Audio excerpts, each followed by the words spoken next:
That's really funny. My wife was gonna laugh about that. Have you paid attention to that trial at all? No, I haven't. I What's am happening? fucking fascinated by it. Yeah. Like, I am fascinated by charlatans. I'm fascinated by people who pull the wool over incredibly rich people's eyes and hoodwink them by. She fit this perfect narrative that they were looking for.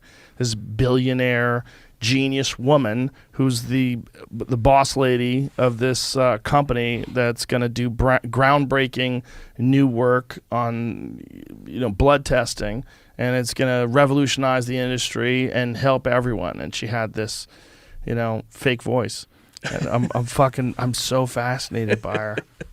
I'm so fascinated by the story. Yeah, it is a great story. I love con man stories. In fact, that's one of the reasons why I spent so many years covering the financial crisis. Also, some of your best work. My favorite book growing up was about a con man. It was this book called Dead Souls by a Russian writer named Gogol.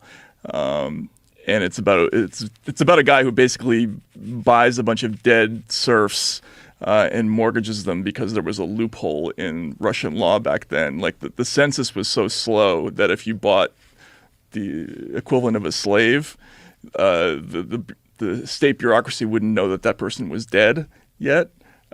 So you could go to a bank and mortgage your slaves and get cash for them, essentially, right? So the guy went around just sort of buying dead slaves.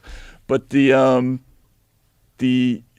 con men are fascinating, right? And especially in the internet age, there's so many different ways to rip people off to scale that I think the authorities are just always going to be a couple of steps behind. I mean, you look at everything from Bernie Madoff to the 1MDB scandal in Malaysia, which was an unbelievable story, just basically stealing billions of dollars from investors around the world by representing a phony bond scheme. It's just incredibly easy to do. All you need to do is have the appearance of respectability and have a bunch of people who are respectable that have already bought into it. Exactly. That's the Bernie Madoff thing, right? Right. You've seen The Sting. Yes. Right? So that's what they call a big store con, right? Where everybody you see looks like they're sort of a natural part in the environment, but actually they've been put there for a reason to sort of mess with your perceptions of things. And that's what happened with the Theranos, with 1MDB, with the subprime mortgage scandals. Everybody looked like they were on the up and up, but actually they were all in on it. And there's just a lot of really interesting ways to rip people off in this environment. It's fascinating when someone like Bernie Madoff can get so many people, and I always thought before I read your coverage of the banking crisis, I thought there was someone out there who is really clearly paying attention to all of the pieces that are moving, and I thought it was straightforward, bad example maybe, but we understand how fast cars are because we know the engineers that have worked to develop the displacement in the engines and how the transmissions work, and there's a clear trackable thing.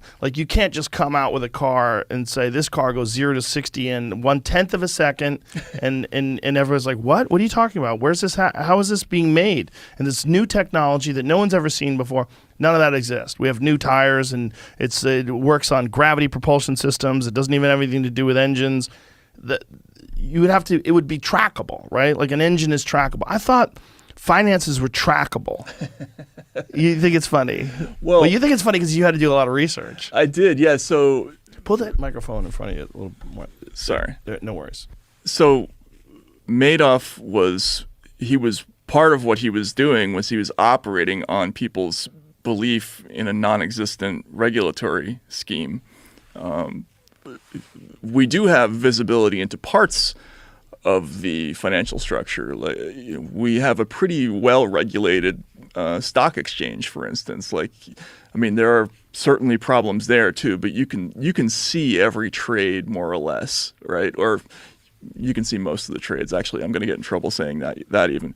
But with Bernie Madoff, he didn't even do trades. There's nobody checking. Right. Like, and so there was an investigator, Harry Markopoulos. There was a guy sort of independently kind of figured out that there was something wrong with the situation, and all Madoff was doing is this is a classic old school Ponzi scheme. You guarantee a certain amount of returns. Some people give you some money up front. You take all that money, and then as new people come in, you give the early investors a little taste as if those are investment returns. Actually, all it is just one big fungible pile of money, and there's no investment, there's no nothing. It's just a con, right? He never was doing any trading. He wasn't doing anything. He just had a big pile of money, and he was constantly bringing in new people. But didn't he start off as an actual legitimate trader? That happens a lot, actually. There are a number of people who start off trying to do it right. No, I don't know if he actually was doing trades. Like when he stopped doing that, I'm not sure. But there are a number of stories about people who start off like they're hedge funds. Hedge funds don't really get checked, right? So if you're running a hedge fund and you want to do it right, you have some kind of investment strategy you think is going to work. So you get a whole bunch of high net worth people and you say, "Can you give me $500,000?" They all throw money in, and you start investing and it doesn't work, and then suddenly there's this temptation. Well, I don't have to tell them, I can put out a report that says we actually earned 7% or 14% this year, and no one's going to check because there isn't a body that checks for that kind of investment.